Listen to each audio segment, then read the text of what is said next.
राज्यात उन्हाच्या तीव्र झळांनी नागरिक होरपळून निघाले असून ठिकठिकाणी तापमानाचा पार 40 डिग्री सेल्सिअसच्या पार गेला आहे. कडक उन्हामुळे दुपारच्या वेळी वर्दळीचे रस्ते ओस पडू लागले असून जनजीवनावर याचा मोठा परिणाम जाणवत आहे. तीर्थक्षेत्र पंढरपूरमध्येही हीच भीषण स्थिती पाहायला मिळत आहे.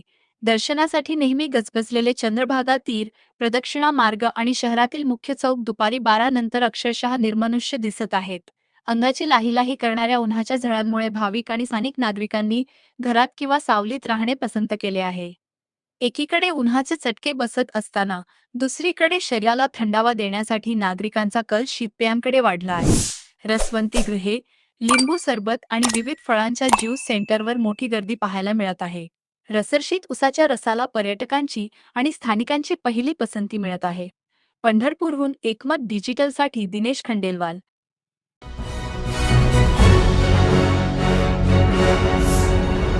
Thanks for watching Ekmat Digital.